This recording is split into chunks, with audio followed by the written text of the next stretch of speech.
Hey, what's up, everyone? Welcome back. The Final Four kicks off later today. There are still 3 people in our pool who could win the pool championship.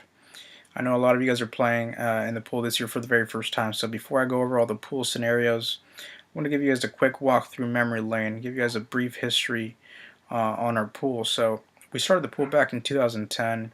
There's about 20 people playing the pool that year. Back then, the pool was actually hosted on Facebook through this Facebook March Madness app, and we played for free that year. There was no entry fee.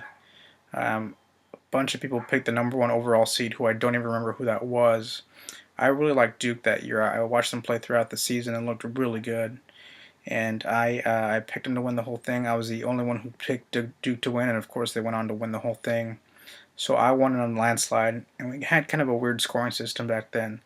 Back then you got 1 correct point for each correct pick you made throughout the entire tournament. So you got 1 point for each correct pick in the first round, 1 point in the second round, third round, etc., all the way to the championship game, which is 1 point for picking the correct champion. So I got 47 of the correct, of the total 63 games correct, so I won with 47 points. I won by 6 or 7 points that year, so it wasn't even really close. And of course, the name of the pool was Bracketology 347, which is the name of the entire pool series that we have together, including the fantasy football leagues that we have. So the next year came around, and we kind of wanted to keep the same name, kind of keep it relevant, and we wanted to think of a funny name. So we named the pool in 2011 Bracketology 2 Dreams Come True, kind of a play on movie sequel titles. So we went with that. And UConn won that year, of course, and UConn was really bad throughout the whole season, seemed like, and then Kemba Walker just turned it on during the Big East tournament, just smashed everyone, and of course they were looking really good coming into the NCAA tournament, and I couldn't pick them. I didn't think they were good enough. I didn't think they could win, another 6 games. Joe Giannosa did though, and he was the only one who had the guts to pick UConn, and of course they went on to win the whole thing. So Joe won that year in a landslide. And actually, Joe has picked the correct champion the last 3 years, and if Florida wins this year, it'll be 4 years in a row that he picks their correct champion. The very next year, we wanted to, again, think of a funny name that was, a play on some sort of movie sequel title. So, and a lot of movies have the word revenge in it, so we came up with Bracketology 3 Victor's Revenge. I thought it was perfect because I thought I was the best at filling out brackets. I thought I won a landslide year 1. I should have won year 2 because I should have picked UConn, so I figured I'm definitely going to win year 3. So we named it Victor's Revenge, and I, of course, didn't come even close to finishing in the top even 4 or 5 that year. A lot of people picked Kentucky to win it that year. They were the heavy favorite to win the whole thing, and of course they did. However, Nick Quintana blew everyone out of the water. That year was the biggest difference or margin from first place to second place. He just demolished everyone. He had great first two rounds. He had already clinched the championship before the Final Four even started. So that's crazy considering how many people still had Kentucky, the correct champion, remaining, and they still couldn't even win. The fourth year came around, and at this point, Facebook stopped making the March Madness app, so we switched the pool over to Yahoo for the first time.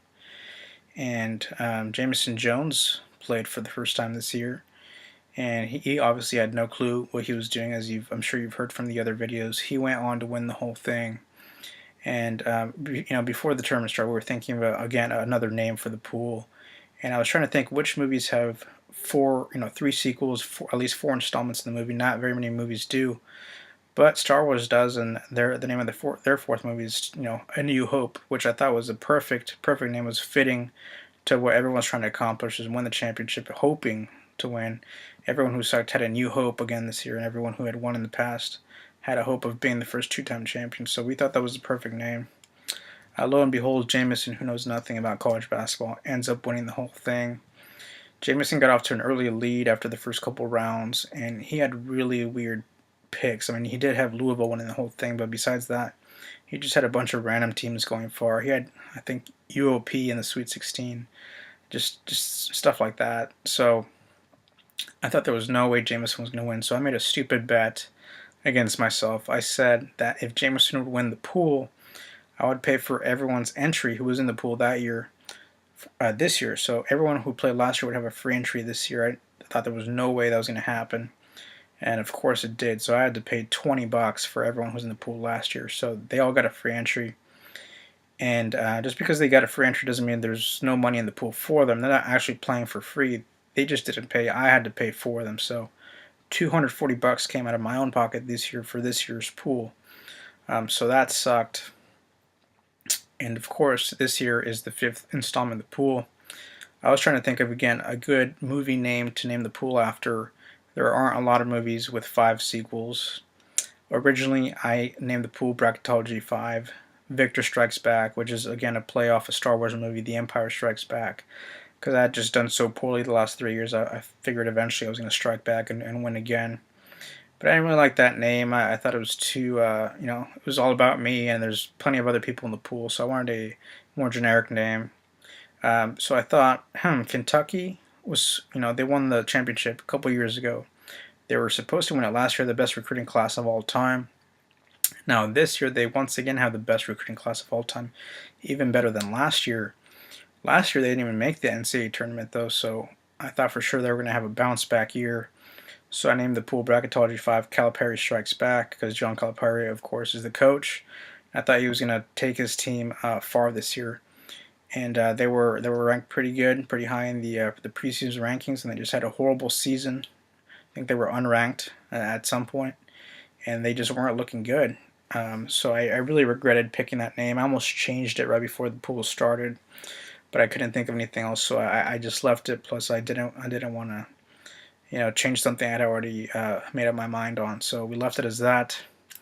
And of course, Calipari takes his team to the Final Four, and who knows, maybe he'll end up even winning the whole championship, which would be awesome for the team, for the pool name. Obviously, that'd be extremely fitting and just a perfect name for it. So that brings us to today.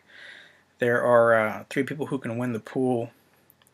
Both of last year's, when Nick and Jameson won, they both won and clinched the championship before the Final Four even started. So I'm glad to see that this year the Final Four is actually still relevant. This could be the first year that someone who led the pool after the very first day wins the championship. So Emilio was 15-1 after day 1, was in first place all by himself. He could possibly win the pool this year. And this could also be the first year that someone wins the pool without actually picking the correct champion. So when I picked Duke, they won the championship. Joe picked UConn, they won the championship. Nick picked Kentucky, they won the championship. And of course, last year Jameson picked Louisville, and they won the championship. But if Kentucky or UConn win the championship this year, Emilio will become a champion of the pool without actually picking the correct tournament champion. So that would be something else. So here are the scenarios. There are 4 teams remaining in the NCAA tournament: Florida, UConn, Wisconsin, and Kentucky. If Florida wins the tournament, Lucas Matson wins the pool championship. It's that easy. If Wisconsin wins the tournament, then Dustin Forthune will win the pool championship. Now, if UConn or Kentucky win the tournament, then Emilio will win the pool championship. So Emilio actually has 2 teams that can help him win the championship, even though he didn't pick either of those teams to even advance past the Sweet 16. That's pretty crazy. So Emilio actually has a 50% chance of winning the pool, Lucas a 25% chance, and of course Dustin a 25% chance. If UConn beats Florida today and Kentucky beats Wisconsin today, then both of Emilio's teams will be playing in the championship game, meaning Emilio will actually clinch the pool championship tonight if both his teams advance to the championship. So Emilio has a 25% chance of clinching the pool tonight.